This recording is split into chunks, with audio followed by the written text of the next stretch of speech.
My father served in the kitchen with the United States Army Reserves, and I've heard so many stories about the meals that they would cook and the antics that went on there. And so today, in recognition of that, I am actually making something from the United States Army's own cookbook, although from a few years before my father served, as our recipe today is from 1950.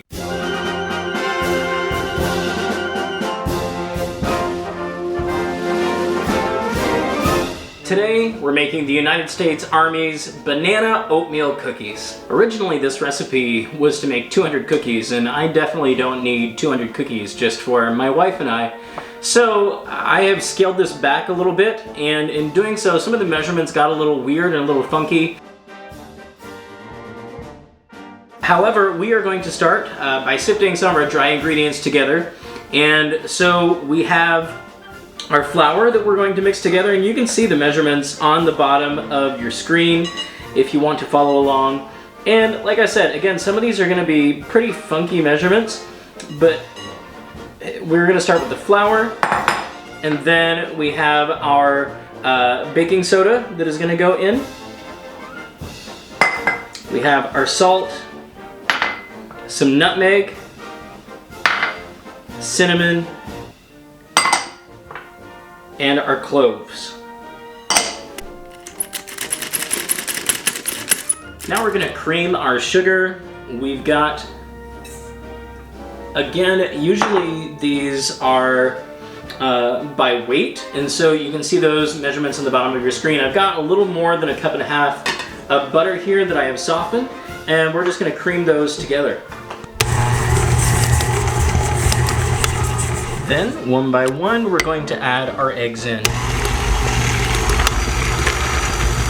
I have a half pound of raisins and a third pound of oats that are going to go in. We're going to mix those in. And then after that, our last ingredient to go is the banana itself.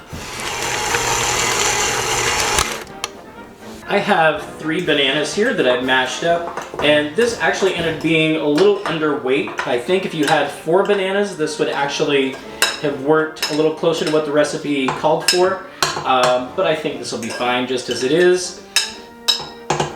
This actually is an adaptation of an oatmeal cookie, just a plain oatmeal cookie recipe that called for evaporated milk. And to change this to a banana oatmeal, it's the evaporated milk that we are substituting for the bananas here. And then it also calls for 3/4 of a cup of water, which I don't think in cookies I have ever had water as an ingredient before. And now we're just going to add our dry sifted ingredients a little at a time to incorporate. Don't overwhelm your mix, just do a little bit at a time.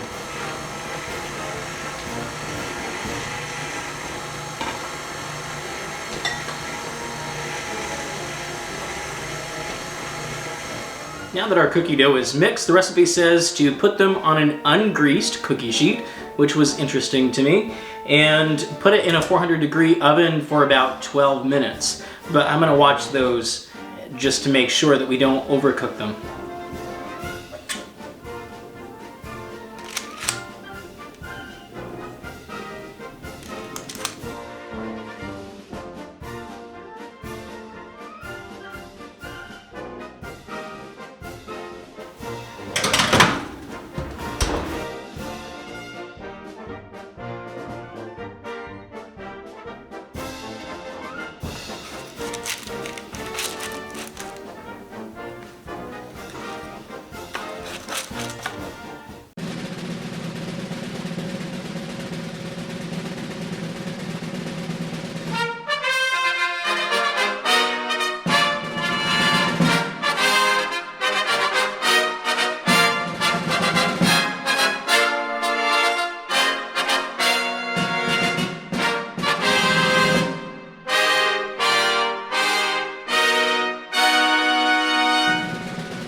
Two words, make these.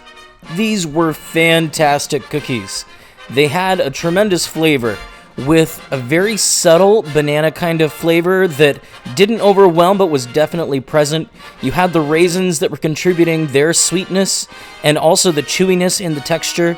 You had the classic nutmeg and cinnamon and cloves that were giving their flavor. And anytime you made something with those spices before, you kind of know what's going to come out at the end.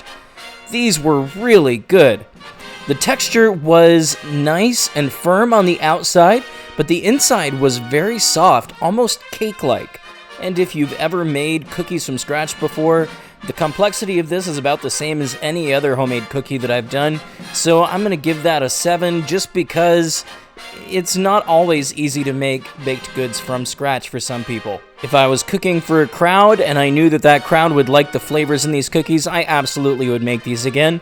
However, I know they're not for everybody. This is a classic cookie recipe that has held up well, and I highly, highly, highly recommend that you try to make these cookies. With a 41-point total, we have a new leader on our ratings board. The banana oatmeal cookies from 1950 are currently in first place, but that could always change. If you make these cookies, leave a comment and let us know what you think. More vintage recipes are on the way in future episodes of Recipe Reviver. We'll see you next time.